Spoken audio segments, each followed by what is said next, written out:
Hey guys, yep, the title is accurate. Our house did in fact burn down. Although it wasn't the house that we were living in, it was a house that we had purchased that was right beside ours. There probably wasn't 20 foot in between our house and this house, and it had gone into major disrepair and had been foreclosed on. The previous owners had been foreclosed on. So it sat there for quite a while and they couldn't get it sold. So eventually we inquired to see just how much they wanted for it. I had always wanted to build a garage on this property and didn't have the room to do it. So we contacted the realtor and set a date to walk through it. The first time we walked through it, it was obvious that this house needed to go. It had several large dogs that had lived in there with the people, cats as well, I believe, and you could not walk across the floor without standing on a spot that had been urinated on, and the smell was just horrendous inside there.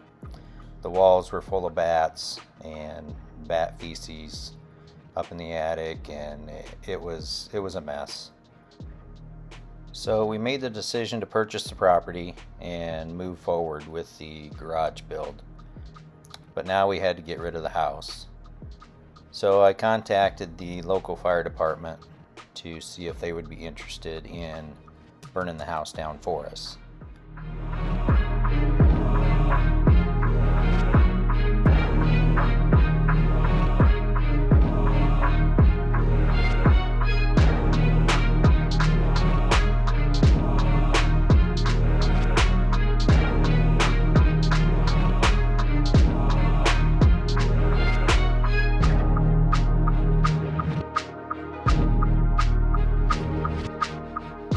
Fortunately for us, there were several newer firefighters that needed some training and certifications and sign-offs, as I understood it, I believe it was for search and rescue training.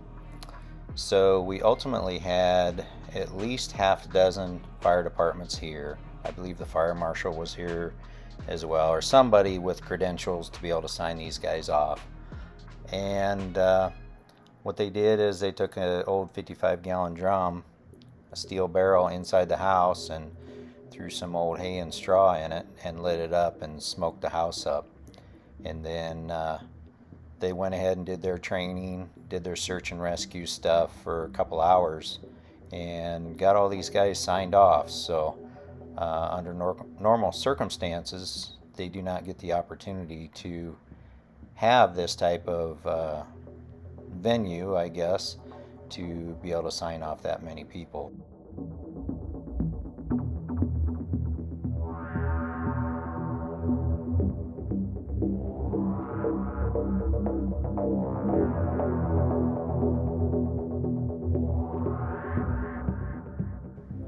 So once all their training was done and everyone had been signed off, they let the fire spread and the house was on fire.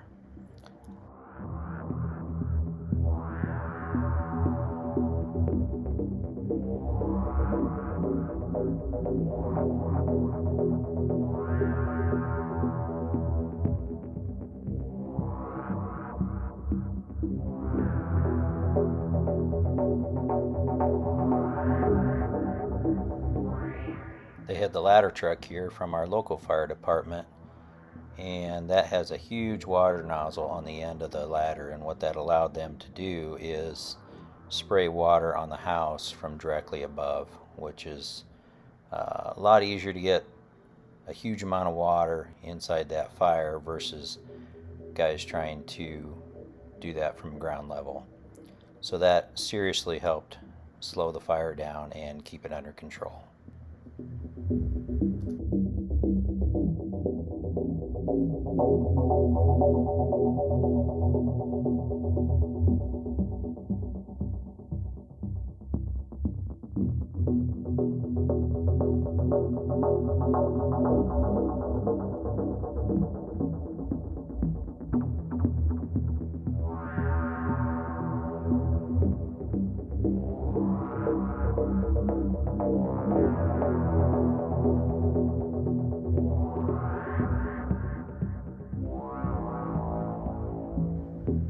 Now you might ask, why are they putting water on a fire on a house that's burning that you're wanting to burn down anyway? Well, the fact of the matter is that house is nearly 100 years old when it burnt, and the wood in there is so dry that that fire would have burnt so fast and so hot that I wouldn't have had any siding left on my house or the neighbor's house, and we probably both would have had cracked windows from the heat. We did end up with one cracked window in our house from the heat, even though they had been dousing it with water off and on. So yeah, they put a huge amount of water on this house as it was burning just to keep it under control, and it was still a very hot fire.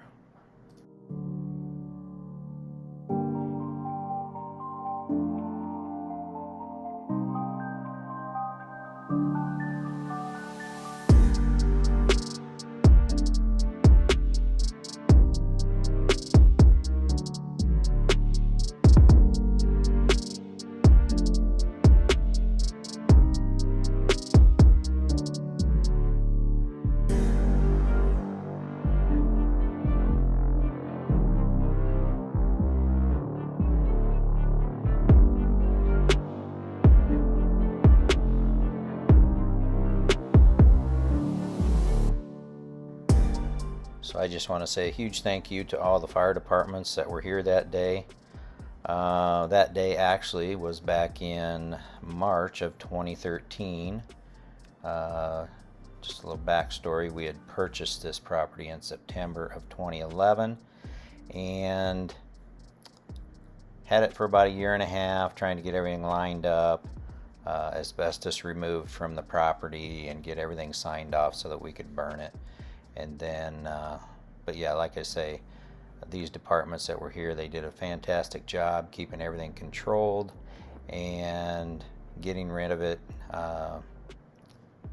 So with that being said, if you live in a small community and your fire department is probably a volunteer fire department, make donations to their department. They work on a very limited budget, and those donations, you have no idea what impact they could have. So support your local volunteer fire department in any way you can. If you can't do it monetarily, if they're at a fire or whatever, and if it's winter, bring a hot chocolate, coffee, bottled water, whatever, to help them out. So, because like I say, their budget is very limited, and every little bit helps.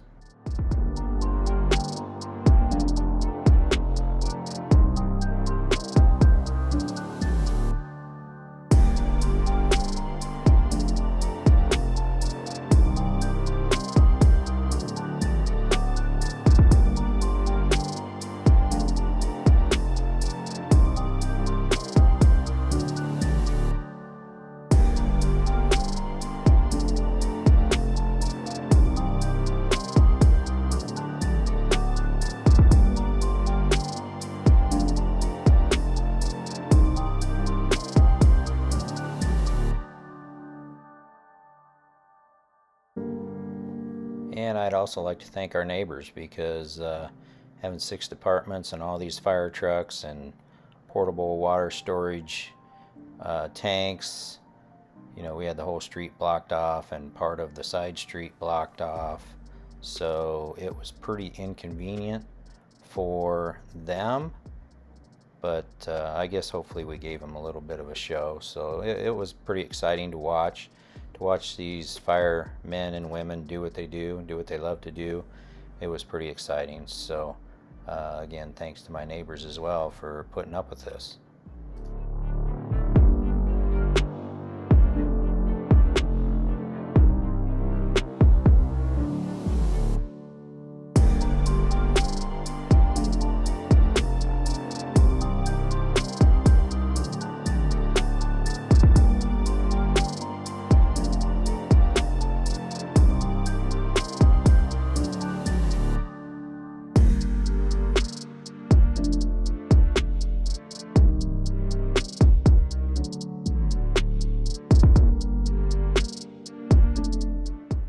So once the fire was done, we put up a fence around it to keep anybody from falling in, or anybody who was curious that might go to the edge of the basement and look in from falling in.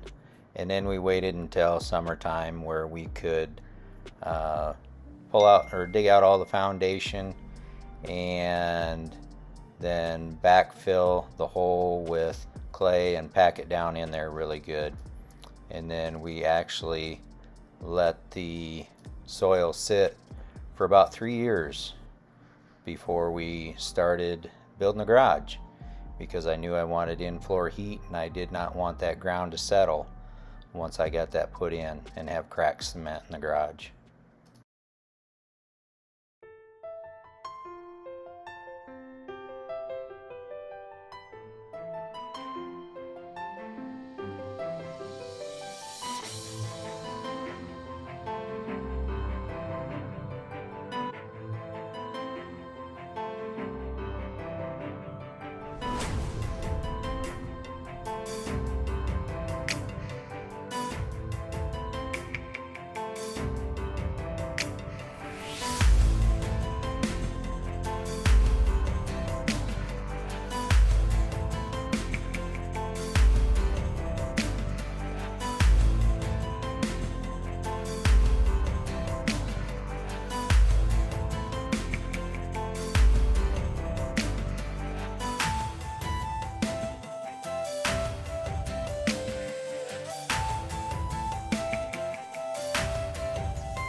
A friend of mine works with an Amish building company, so we hired them to come in and build the garage.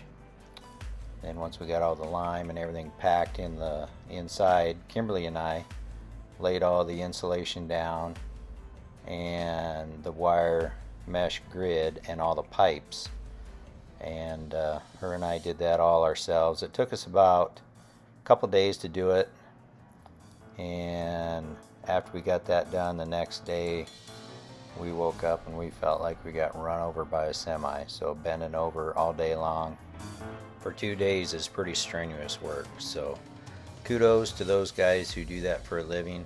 I could not do that day in and day out. So once was enough for us.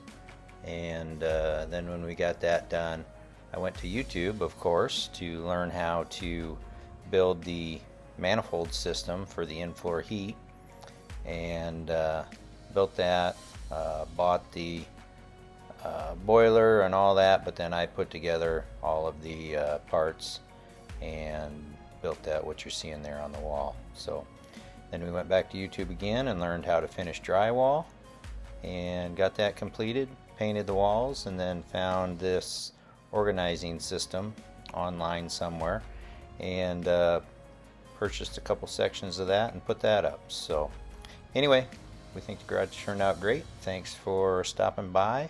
Hope you like it. Like and subscribe, and we'll see you next time.